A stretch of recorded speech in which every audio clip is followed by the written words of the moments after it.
10 Things People Regret After Losing You. You think that title is for them, don't you? Like it's some little trophy you get to hold up in the mirror so you can admire the bruises you survived. So you can say, look, I was worth something after all. Look how they miss me now. Look how their hands shake when my name crawls into their throat. And I can see it, that tiny, almost embarrassing hope hiding behind your eyes, the one you pretend you don't have because you've been disappointed too many times to admit you still want to be chosen, still want to be seen, still want someone to stand up and say, I was wrong to treat you like a spare part in my life. You wear that hope like a bandage over a wound that never closes, and you call it dignity. You call it being over it. You call it moving on. But I know the truth. I know the little ritual you do when you're alone, replaying moments like their security footage, slowing them down, zooming in on the exact second someone looked away when you needed them to look closer, pausing on the exact second your mouth opened and then closed again because you decided your pain was too inconvenient to share, too messy, too likely to get you laughed at or ignored. You learn to swallow words until they turned into stones, and you tell yourself it's strength, but it's really training, the kind that teaches you how to disappear while still standing in the room, smiling like everything is fine while you quietly negotiate with your own heart not to crack in public. And the funny part is, people loved you best when you were shrinking, didn't they? When you were easy, when you were useful, when you made your suffering small enough to fit in their schedule, when you apologized for needing anything at all, when you said, it's okay, even when it wasn't, especially when it wasn't. And then one day you stopped offering yourself like free water to people who never learned to say thank you, and suddenly they called you cold, suddenly they called you changed, suddenly they acted like you were the problem because you stopped bleeding where they could drink. That's where the regrets start. Not the dramatic kind they post about, not the fake poetry, not the big speeches people give to look deep, but the private regrets, the ones that pinch them at 2:17 in the morning when the room is too quiet and there's no audience to perform for. They regret underestimating how heavy your absence would feel because they thought you were permanent, like a wall in a house they could lean on forever without ever asking if your foundation was cracking. They regret the way they treated your kindness like a service they were entitled to, like you were built to absorb their moods, their stress, their boredom, their loneliness, like you were a soft place to land that never needed rest. They regret the jokes they made when you were already bruised, the little humiliations they hid inside just playing, because deep down they knew you laughed along to survive, not because it was funny. They regret the times you asked for something simple, time, honesty, effort, and they acted like you were asking for their lungs, like you were demanding too much, like your needs were a personal attack. They regret ignoring the warning signs, the quiet ones, the way your energy changed, the way your replies got shorter, the way your eyes stopped begging, because you finally accepted what they kept proving. They regret not defending you when other people turned you into a story, a rumor, a punchline, because staying silent was easier than standing with you, and they chose easy. They regret choosing pride over apology because they thought you'd come back anyway. They thought your forgiveness was automatic, like a subscription they could cancel and restart whenever they felt like it. They regret the way they kept you as an option instead of a priority, how they fed you crumbs and watched you pretend it was a meal. They regret waiting too long to reach out because they believed time would pause for them, because they thought you would stay in that same emotional position, frozen, available, loyal, bruised, but obedient. And they regret realizing the final truth too late, that the version of you they miss is the version they helped destroy, and the person you became after surviving them is not someone they can access with a casual, hey, and a smiling emoji. They regret losing you because they finally understand you were the rare kind of person who stayed even while you were hurting. And when you left, when you finally left, even if you stayed physically but left emotionally, it exposed how empty their world really was. And you sit there and act like you're above it, like you don't care, like you're just numb. But you still count those regrets like coins, don't you? Still wonder if any of them are real. Still wonder if any of them mean you mattered. Still wonder if the pain was at least useful as evidence that you were not invisible. And that's where I lean in and smile. Because your biggest weakness isn't that you loved too much. It's that you keep looking for proof you were lovable from people who benefited most when you doubted it. And you call that hope, faith in people? But it's really hunger. It's thirst. It's the kind of loneliness that makes you accept a glass of dirty water because you're scared there won't be anything else to drink. You want a psychological autopsy? Fine. Let's peel you open without making it pretty. You didn't just get hurt, you got trained. You got trained by small rejections that happen so often you stopped calling them rejections and started calling them normal. You got trained by being the one who reaches out first, the one who checks in, the one who smooths things over, the one who says, "It's fine, I understand," while your own chest is begging you not to understand anymore. You got trained by the way people's attention came with conditions, the way love felt like a performance review, the way affection showed up when you were entertaining, helpful, agreeable, and vanished when you were human. So you built a version of yourself that could survive that climate. A version that anticipates, that overthinks, that apologizes early, that offers extra, that tries to pay for love in advance, like a person slipping cash into a stranger's hand just to be allowed to sit near the warmth. And the cruelest part is you're smart enough to know what you're doing, but not disciplined enough to stop doing it when the hunger hits. You tell yourself you're patient. Really, you're afraid. You tell yourself you're understanding. Really, you're tolerating. You tell yourself you're loyal.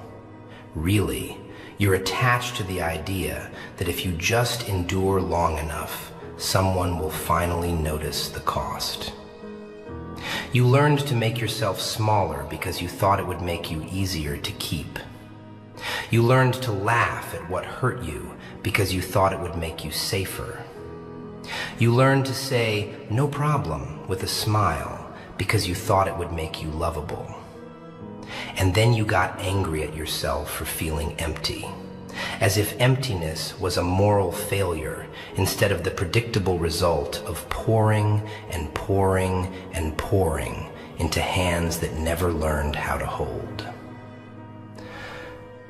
Listen to me closely, because this is where people like you get confused. You think the worst thing that happened to you was being abandoned or betrayed or ignored. That's painful, sure. But the worst thing that happened to you was the quiet deal you made with yourself afterward. The deal where you said, "I will not ask for what I need if it risks losing someone." The deal where you said, "I will accept half love if it keeps the room from going silent." The deal where you said, "I will become low maintenance so nobody has an excuse to leave." That deal is what killed your voice, and your voice is where your power lives. You've been living like a person who thinks love is scarce and must be earned through suffering. You've been living like your worth is a debate and other people get the final vote. And because you live like that, you keep ending up around people who love debates, people who like having the upper hand, people who enjoy the subtle control of watching you chase their approval. They don't always look evil. Sometimes they look charming. Sometimes they look wounded. Sometimes they look like they need you, and that's what hooks you. Because you confuse being needed with being valued. You confuse intensity with intimacy. You confuse attention with love. You confuse someone's crisis with your calling. And when you finally crack, when you finally show the parts of you that are tired, the parts that are angry, the parts that are done, they act shocked. Like you betrayed the contract. Like you were supposed to be the strong one forever. Like you were supposed to be their shelter without ever needing shelter yourself. That's when they begin rewriting the story. That's when your kindness becomes manipulation in their mouths. Your boundaries become attitude. Your silence becomes punishment. Your pain becomes drama. And you, this is the part that makes me tilt my head and study you like a puzzle. Sometimes you believe them. You take their version of you and you wear it like a sentence. You stand in front of your own reflection and you cross-examine yourself. Maybe I am too much. Maybe I am too sensitive. Maybe I deserve this. Maybe if I was better, they would have stayed. That's not humility. That's self-betrayal dressed up as accountability. Accountability is when you own your mistakes without turning yourself into a punching bag. Self-betrayal is when you punish yourself to spare other people the discomfort of being responsible. You've been doing that for a long time. It shows in the way you hesitate before you speak, like you're asking permission to exist. It shows in the way you try to predict moods, like you're walking through a house full of sleeping lions. It shows in the way you carry guilt that doesn't belong to you. Guilt from arguments you didn't start. Guilt from problems you didn't create. Guilt from other people's choices that you tried to prevent by sacrificing pieces of yourself. And still, you wonder why you feel hollow. Still, you wonder why you can't rest. Still, you wonder why compliments feel like lies.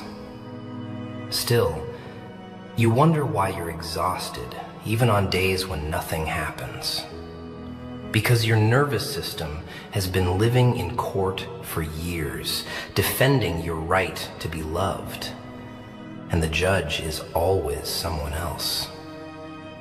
That's what you need to grieve.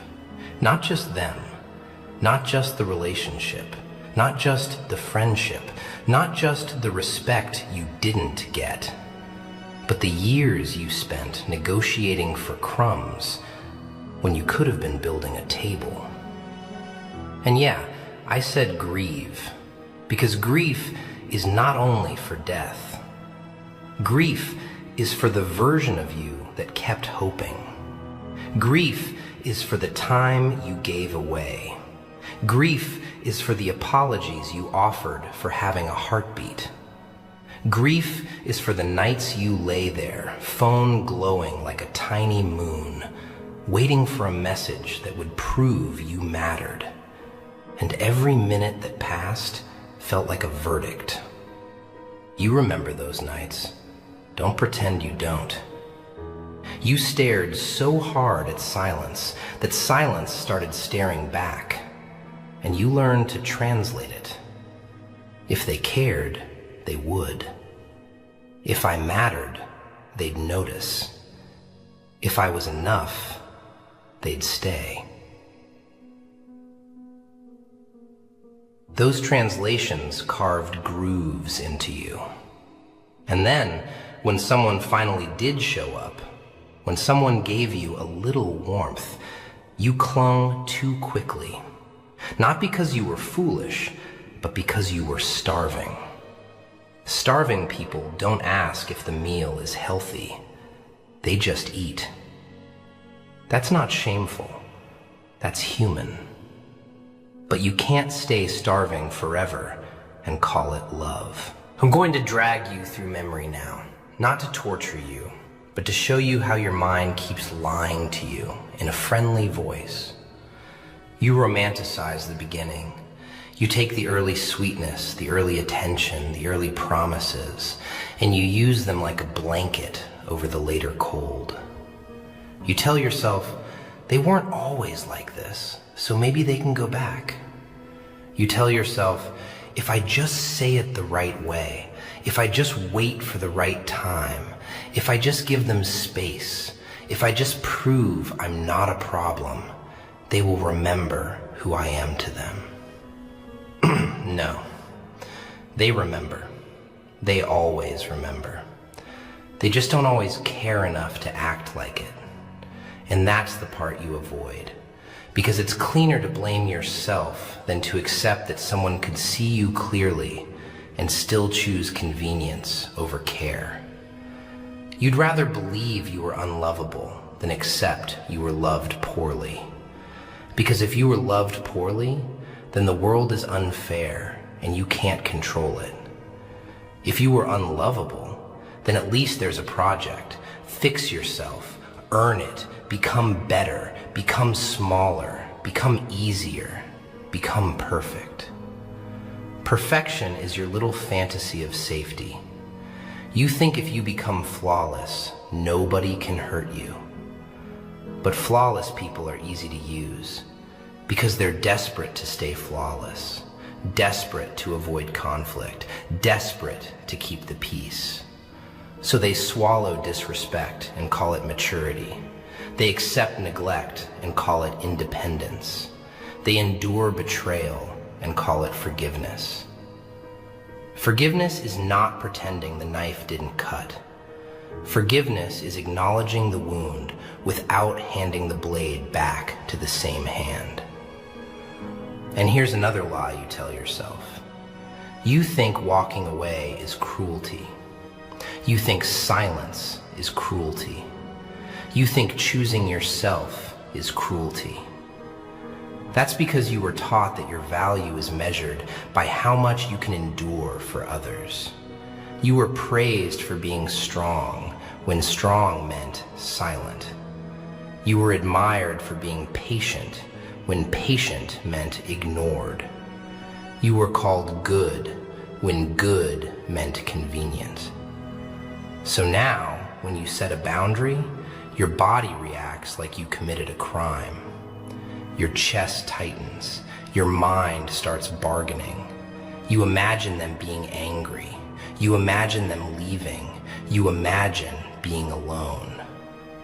And loneliness scares you because loneliness used to mean you were unwanted. Not because it actually means that, but because you were trained to interpret it that way. You didn't just fear being alone. You feared what being alone would confirm about you. But here's what they don't tell you in those little self-help slogans people toss around like candy. Being alone doesn't confirm you are unworthy. Being alone confirms you have standards. Being alone confirms you stopped auctioning your soul. Being alone confirms you can survive without an audience. And when people lose you, their regrets don't come from love alone. Sometimes they come from losing access, losing a listener, losing a fixer, losing a shield, losing someone who made their life smoother. That's why their regret can look like grief and still be selfish. That's why they show up when you're finally gone, not because they suddenly grew a heart, but because the gap you used to fill started echoing. They miss the way you absorbed their chaos. They miss the way you made them feel important. They miss the way your loyalty made them feel safe, even while they were careless. And you, this is where you have to be honest. Part of you likes being missed because it's the closest you felt to being valued. But being missed is not the same as being respected. Being wanted is not the same as being cared for. Being needed is not the same as being loved. I've watched people cry over someone they treated like trash, not because they feel remorse, but because they miss the convenience of that person's devotion. That's one of those regrets they don't confess out loud. They regret thinking you'd always be there to catch them, because now they have to face the consequences of their own behavior without your hands under the fall. Another regret? They regret the silence they used as a weapon. You know that silence, the kind that's not calm, not thoughtful, but calculated. The kind that says, suffer until you come back begging. They thought it would break you into obedience. It broke you into clarity. They regret the moment they realized their control tactics stopped working because you stopped reacting, stopped pleading, stopped explaining yourself to someone committed to misunderstanding you. They regret the moment your eyes went flat and your voice went calm, because calm is not peace in someone like you. Calm is the door closing. They regret all the times you gave them one more chance, because every chance was a gift they treated like a chance. Refill. They regret the way they ignored your milestones and then acted offended when you stopped inviting them to celebrate. They regret the way they reduced you to your usefulness, because when you finally stopped being useful, they had to confront the fact that they never learned how to cherish. And the listener in you, the wounded one, still wants to believe at least one of them regrets the right things for the right reasons. Maybe someone does. I'm not denying that. But your recovery cannot depend on their sincerity. Your recovery has to depend on your discipline, on your willingness to tell yourself the truth, even when it stings. The truth is, you kept teaching people how to treat you by what you tolerated. The truth is, you stayed in rooms that made you small because leaving felt like failure. The truth is, you let apologies replace change because you wanted the story to end nicely. The truth is, you sometimes confused suffering with loyalty and called it noble. It wasn't noble. It was expensive. And you paid in sleep, in self-respect, in joy, in the ability to relax, in the ability to trust your own instincts. Your instincts were screaming long before you left. You just kept turning the volume down. You told yourself you were being dramatic. You told yourself you were overthinking. You told yourself you should be grateful. Gratitude is not a gag. Gratitude does not require you to accept harm. And I'm telling you now, face to face, close enough that you can feel every syllable like a fingertip on your bruises. You cannot heal while you keep protecting the people who hurt you from the consequences of what they did. You cannot rebuild while you keep rewriting your own pain into something more convenient for them to digest. Now watch how the rebuild starts. Because it doesn't start with motivation. It starts with disgust. Not disgust at them, at least not yet, but disgust at the old pattern. The part of you that kept begging for proof. The part of you that kept accepting the bare minimum and calling it something. The part of you that kept turning your own needs into a shameful secret. That part has to die. And I don't mean in some dramatic, self-destructive way. Don't twist my words. I mean it has to retire. It has to be fired. It has to be replaced with something colder and steadier. Self-mastery. Self-mastery is not about being hard. It's about being clear. It's about being the kind of person who doesn't need to shout to be taken seriously because your actions are consistent. It's about building a spine that does not bend every time someone with a loud personality walks into the room. It's about learning the difference between love that nourishes and love that drains, and choosing nourishment even when drainage feels familiar. Familiar pain is seductive. You know that. Familiar pain is like an old neighborhood. It might be dangerous, but you know the streets. Healthy love can feel suspicious to someone who's been trained to expect conditions. When someone treats you well, you start scanning for the trick. When someone is consistent, you wait for the drop. When someone respects you, you wonder what they want. That's not intuition. That's trauma pretending to be wisdom. Wisdom is quieter. Wisdom says, I will observe. I will not rush. I will not attach my identity to being chosen. I will not hand over my peace to someone who hasn't earned access. And earning access is not about grand gestures. It's about small consistency. It's about showing up when it's inconvenient. It's about speaking with honesty even when the truth makes them look bad. It's about defending you when you're not in the room. It's about apologizing with changed behavior, not with pretty words. You're going to rebuild by becoming allergic to excuses, especially your own. Because you've got a collection of excuses you use like soft pillows. Maybe they're busy, maybe they're stressed, maybe they don't mean it, maybe I'm too sensitive, maybe I'm asking for too much. Those excuses kept you in cages with the door open. The rebuild is you walking out. And it's going to feel wrong at first, because freedom feels wrong to someone who's used to negotiating for air. You'll feel guilty. You'll feel selfish. You'll feel cruel. That's the withdrawal. That's the old dependency leaving your body. Let it leave. Let it ache. Let it cry. Let it shake. And then get up anyway.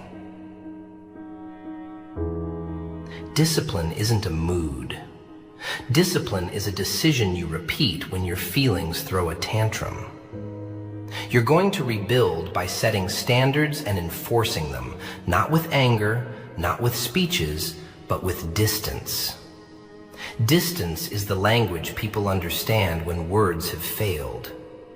You're going to rebuild by becoming consistent with yourself, by keeping promises to yourself even when nobody claps. You're going to rebuild by stopping the habit of checking your worth through someone else's attention. Attention is cheap. Integrity is rare. You're going to rebuild by learning that silence does not mean you lost. Sometimes silence means you refuse to fight in a circus. And you love a circus, don't you? Not because you're childish, but because chaos feels like home. Chaos gives you a role. Chaos lets you be the fixer, the mediator, the one who calms the storm, and being needed makes you feel real. But the cost is you never get to be calm yourself. You never get to be held. You never get to just exist without proving your value. So the rebuild is learning to live without the role. That's terrifying. Because if you're not the helper, who are you? If you're not the loyal one, what are you? If you're not the one who stays, what do you have to offer? You have you. That's the answer you've been avoiding. You have your mind. You have your time. You have your dignity. You have the ability to choose your next move instead of repeating the last wound. And when you finally embody that, you'll notice something sharp and almost funny. The people who used to keep you close start getting uncomfortable. They'll test you.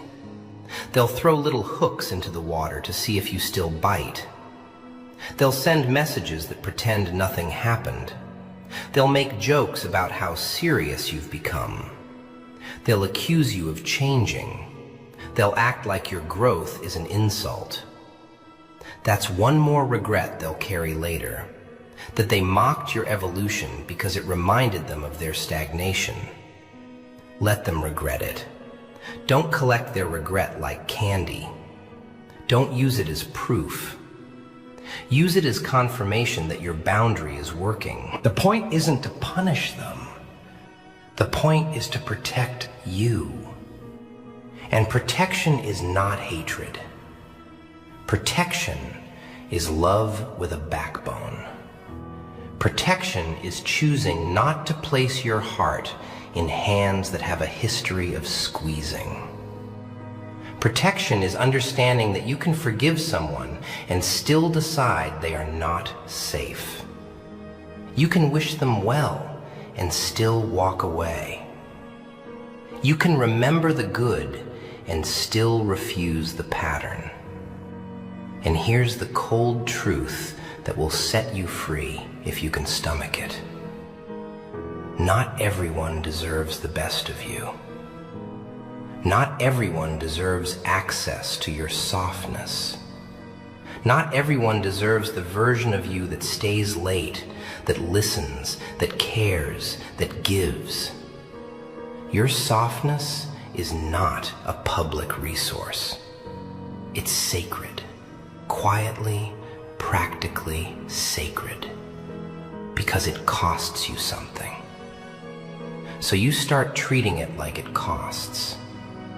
You start charging for access in the only currency that matters: respect, consistency, effort, accountability. If they can't pay, they don't get in. Simple.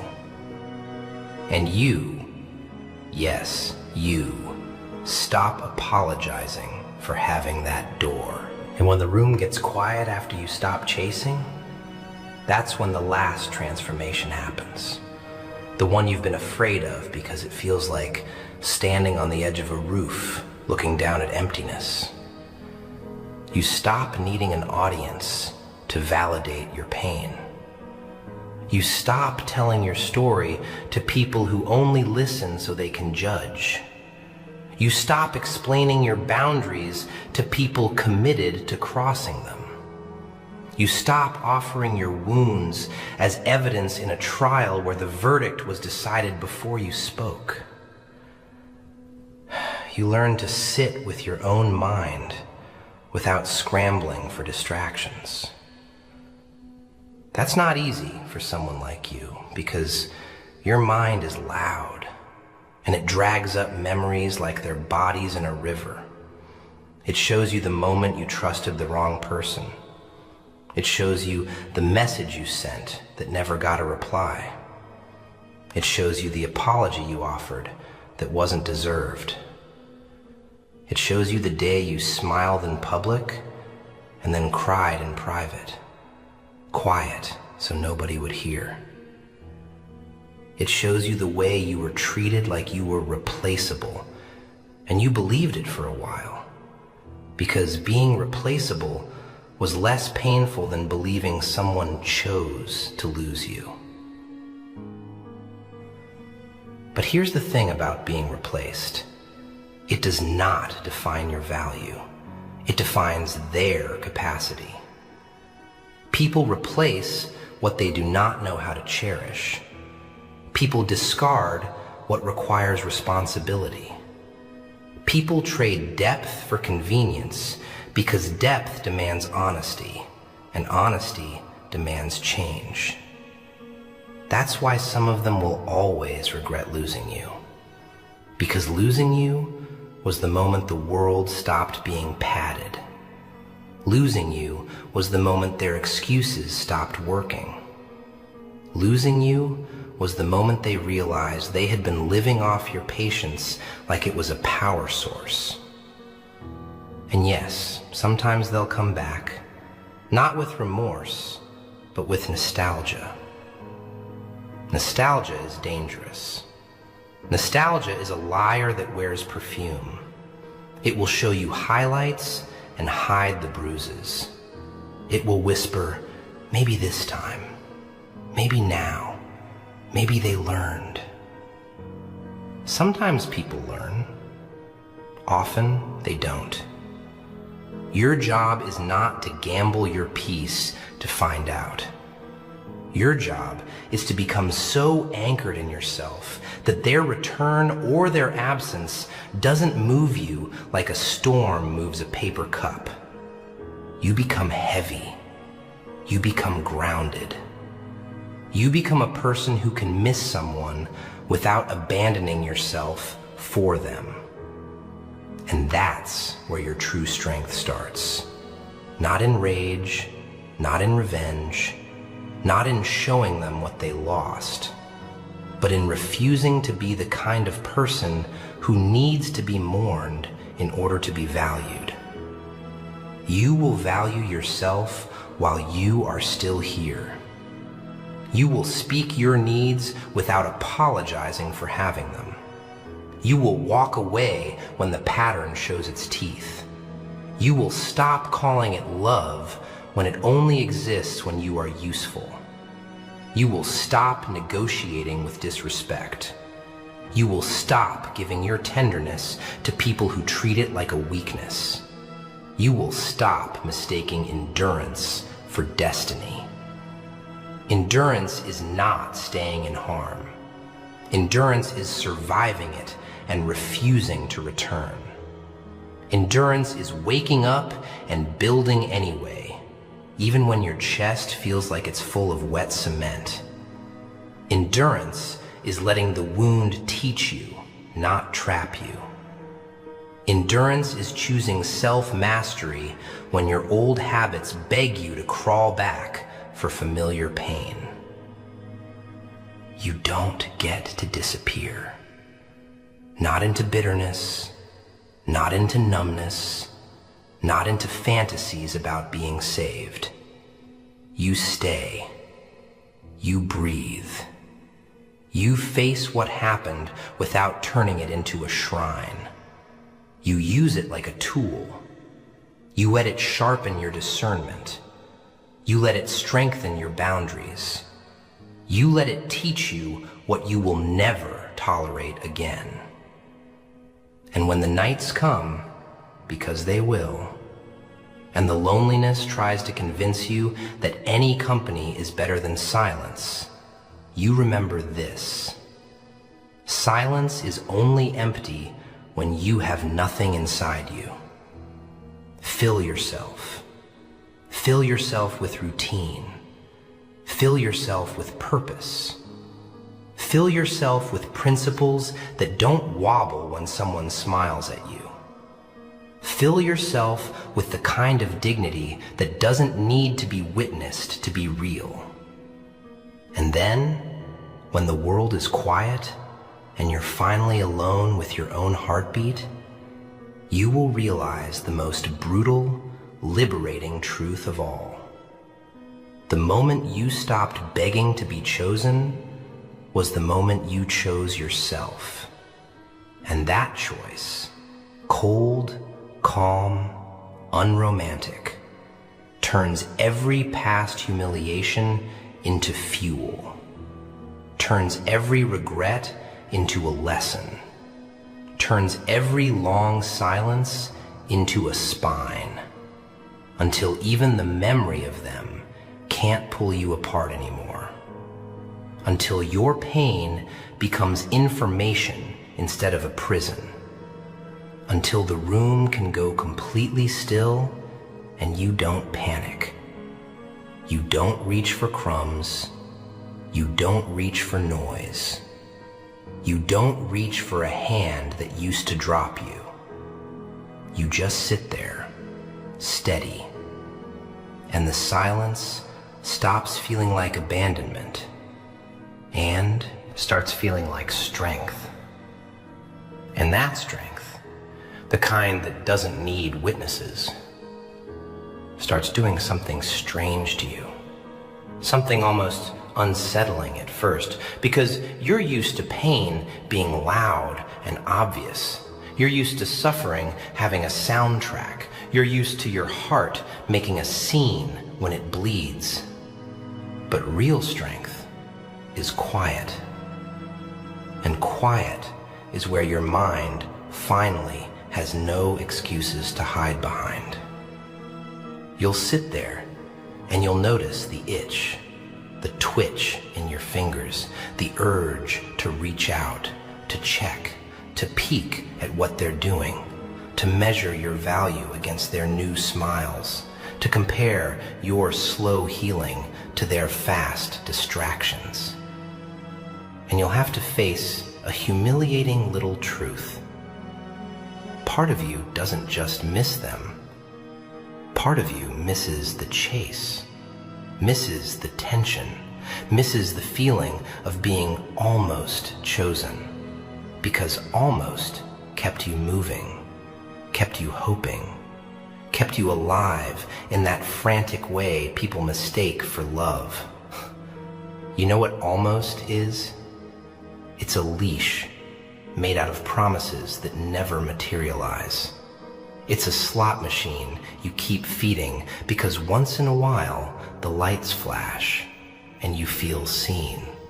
And your brain, that brilliant little liar, calls that connection instead of calling it what it is, conditioning. And that's why their regrets can haunt you even after you leave. Because you're still carrying the habit of waiting for proof, still carrying the habit of turning yourself into a question mark, still carrying the habit of needing someone else to confirm you weren't crazy for wanting basic respect.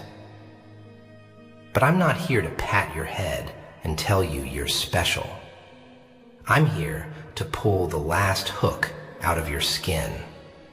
And hooks hurt when they come out, because they're designed to. You want to know what people regret after losing you, that they will never admit, not even to themselves, not in words they can hear without choking. They regret how easy it was to make you doubt yourself, because it gave them power without effort. They regret how they could be careless and you'd still be careful. They regret how you made their mess feel manageable because you carried shame that was supposed to be theirs. They regret how you listened, really listened, the way you caught the small tremor in their voice, the way you noticed what they didn't say, the way you read their silence like it was a confession. And they regret it because the next person they meet will hear their words but not their meaning, will see their surface but not their cracks, and for the first time they'll feel lonely inside a conversation. They regret the mirror you were because you held up their behavior without screaming, just by being consistent, just by being sincere, and your sincerity made their games look cheap. They regret the way you offered them a safe place to be honest, because now honesty will cost them something, and they're not used to paying. They regret how you forgave, because your forgiveness trained them to believe consequences were optional. And when you left, consequences finally introduced themselves like a stranger at the door, with a calm face and heavy hands. They regret the look on your face the last time, not the angry look, not the crying look, the other one. The one that happens when hope shuts off, when the light behind your eyes goes from begging to observing. Because that look is the end of their influence. And people who live off influence panic when they lose it. They regret telling themselves you were replaceable, because now they have to live with the insult echoing back at them every time they realize the replacement laughs at their jokes but doesn't understand their soul. Every time they realize the new company is noise, not depth. They regret the way they treated your loyalty like a weakness, because loyalty like yours is a rare currency, and they spent it like loose change.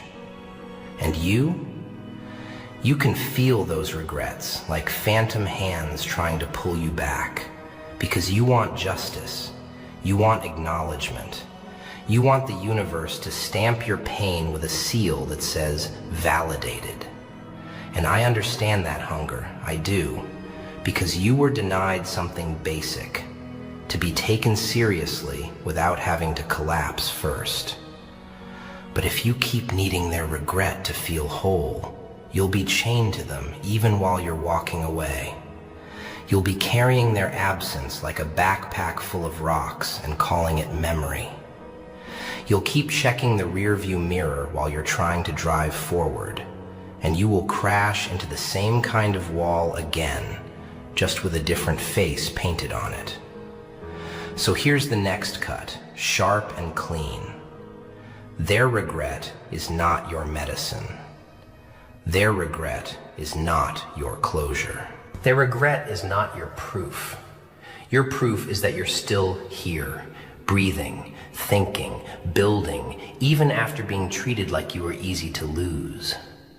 Your closure is your decision to stop reopening the wound for one more look.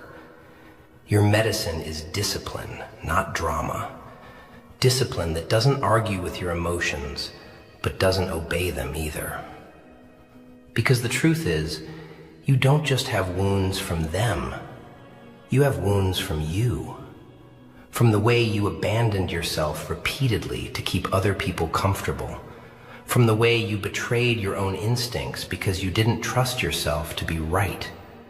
From the way you accepted disrespect and then tried to scrub the stain off your dignity by working harder, loving harder, giving more. You can't give your way out of being undervalued. You can't sacrifice your way into being respected. You can't explain your way into someone's empathy if their empathy is asleep on purpose. And I can tell you're tired. Not tired like you need a nap. Tired like your spirit has been carrying a weight it was never designed to carry. Tired like you've been walking around with a silent question lodged in your chest. What is wrong with me? And every time someone leaves, that question grows teeth. Nothing is wrong with you that requires you to be punished for existing. But there is something in you that needs training, and that's different. You need to train your standards until they become muscle memory. You need to train your mouth to speak before resentment rots your kindness. You need to train your eyes to see patterns instead of excuses. You need to train your hands not to reach for people who only touch you when it benefits them. Because you know what your real addiction is? Not them. Certainty. You were addicted to the idea that if you could just secure someone's loyalty, you'd finally be safe, finally relax, finally stop feeling like you're one mistake away from being left. But safety doesn't come from securing other people. Safety comes from securing yourself, from becoming a person who knows in your bones that you can survive loss without losing your identity. And that's why the rebuild has to go deeper than be confident. Because confidence is a mood. It rises and falls. It depends on results. It depends on compliments. It depends on your reflection on a good day. Self-respect is not a mood, it's a law. It's something you enforce especially on your worst day. Self-respect is what stops you from crawling back to a familiar cage just because the outside air feels cold. And I know you. You've done that crawl before. Not always physically, sometimes emotionally, sometimes through a message you didn't need to send, sometimes through a conversation you didn't need to reopen, sometimes through just checking in when you were really checking if you still mattered, checking if the door was still unlocked, checking if you could still be wanted without being valued. And every time you did, you paid a tax, a little tax on your dignity, and those taxes add up until one day you wake up and you can't recognize yourself because you've been buying temporary comfort with long-term self-betrayal. So we're going to talk about debt, because your life has been full of invisible debts. The debt of swallowed anger, the debt of unsaid needs, the debt of apologies you gave to keep peace, the debt of nights you lost to overthinking, the debt of time you spent trying to understand people who refused to understand you. Debts don't disappear because you ignore them. They collect interest, and the interest is anxiety. The interest is exhaustion. The interest is bitterness. The interest is that hollow feeling you get when someone says, "You're so strong," and you want to scream because you didn't choose strength, you chose survival. Paying the debt looks boring from the outside, and that's why most people don't do it, because boring doesn't get applause. Paying the debt looks like waking up and doing the small things you promised yourself you'd do, even when you don't feel like it. It looks like eating properly, sleeping properly, moving your body, cleaning your space, reading something that sharpens your mind, writing down what you feel so your feelings stop controlling you from the shadows. It looks like not responding immediately when someone tries to pull you into old chaos. It looks like pausing and asking yourself, am I doing this because it's right or because it's familiar? Am I speaking because I'm honest or because I'm afraid of silence? Am I giving because I want to or because I'm trying to earn a place? And you might hate those questions at first because they expose you. They leave you with nowhere to hide. But that's the point. You've been hiding behind, "I'm just a caring person too." Avoid admitting you were terrified of being left. Caring isn't the problem. The lack of boundaries was. Love wasn't the problem. The absence of self-respect was. Loyalty wasn't the problem. The loyalty without reciprocity was. And once you start paying the debt, your nervous system will scream, because it will interpret calm as danger, because calm is unfamiliar, and unfamiliar used to mean you were walking into something you didn't understand. You'll feel restless, you'll feel empty, you'll feel like you're missing something, and that something will tempt you to go find a little chaos just to feel alive again. This is where most people relapse into old patterns, not because they're weak, but because they confuse intensity with meaning. You must learn that peace feels quiet, and quiet can feel like emptiness until you fill it with purpose. Purpose doesn't have to be grand, it just has to be real. It can be your craft, your work, your learning, your family, your responsibilities, your health, your character. Purpose is what makes silence feel like a sanctuary instead of a punishment. Because you've been punished with silence before, haven't you?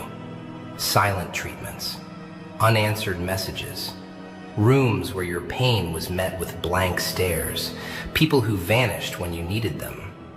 So silence became a threat to you, like it meant you were unwanted. But silence in your own control is different. Silence you choose is power. Silence you cultivate is clarity.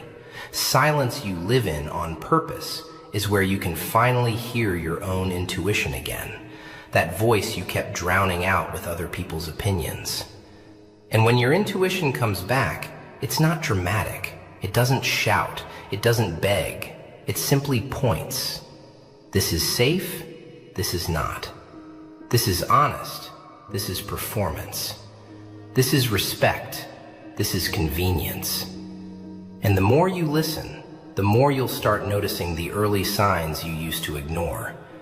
The way someone jokes at your expense to test how much you'll tolerate. The way someone makes you feel like you're asking for too much when you ask for basics. The way someone only reaches out when they want something. The way someone avoids accountability with charm. The way someone becomes vague when you ask for clarity. Those signs used to be background noise to you because you were trained to adapt, trained to rationalize, trained to keep the connection at any cost. Now, those signs will feel like alarms, not because you're paranoid, but because you're awake. And being awake is painful at first, because you realize how many times you talked yourself out of what you knew. You'll remember that moment you felt something was off, and you ignored it. You'll remember that conversation where you almost spoke up and then decided not to. You'll remember the time you caught a lie, but let it slide because you didn't want conflict. You'll remember all the little betrayals you forgave because you were afraid of what leaving would say about you. And you'll want to hit yourself with regret for being stupid. But you weren't stupid. You were hungry. You were hopeful. You were trying to survive in the only way you knew. And you did survive. The upgrade now is learning to survive without self-abandonment. And yes, people will regret losing you more as you become that version of yourself. Because the version of you they had access to was pliable. It could be pulled and shaped and guilted and coaxed into staying. The new version of you is not cruel, but it is solid. And solid people are hard to manipulate. Solid people don't argue with disrespect. They step away from it. Solid people don't chase closure from someone who refuses accountability. They create closure through their own standards. Solid people don't beg for love. They accept love that arrives with integrity. And integrity is what you're building. And it will feel lonely at times because integrity narrows your circle. It filters out the people who only liked you when you were easy. You will lose some people simply because you stopped being available for nonsense, and they will call that you changed. But what they mean is, you stopped making my life easier. Let them talk. Their mouths are not your mirror. And then comes the hardest part. The part you don't like admitting because it makes you feel exposed. You're going to have to forgive yourself for staying so long. Not forgive like excuse. Forgive like release. You're going to have to stop beating yourself up for not leaving earlier, because that self-attack keeps you stuck in the same emotional loop as the relationship did. Proving, apologizing, punishing yourself to earn peace. You don't earn peace by punishing yourself. You earn peace by learning. You say, I see what I did. I see why I did it. And I will not do it again. That's forgiveness with teeth. And once you start doing that, you'll notice something else. The memory of them will try to change shape. Your mind will start painting them as a villain or as a saint, depending on the day, because your brain likes simple stories. But real healing is holding complexity without letting complexity become an excuse. You can admit they had good moments without denying the pattern that hurt you. You can admit you loved them without letting love become a reason to return. You can admit you miss them without letting missing become a command. Feelings are weather, not law. You can feel rain without moving into the storm. You can feel wind without letting it decide your direction. And the more you practice that, the less power their absence has, because absence is only a weapon when you're still begging it to be filled by the same kind of person. If you build a life that feeds you, real routines, real goals, real people who show up, then absence becomes space, and space becomes opportunity. You'll start noticing that you can breathe deeper when you're not constantly adjusting yourself to someone else's moods. You'll start noticing that you laugh differently when you're not afraid a joke will be used against you later. You'll start noticing that you walk through your day without that tight little knot in your stomach that used to whisper, "Don't upset them, don't ask, don't need." And that's when you'll realize how much of your suffering wasn't just what they did, but what you did in anticipation of what they might do. You lived pre-hurt. You lived pre-abandoned. You lived pre-rejected. And that's a cruel way to live, because you're constantly mourning something that hasn't even happened yet. That habit came from a time when you were blindsided, when you trusted and got cut. So now you try to predict the cut to feel in control.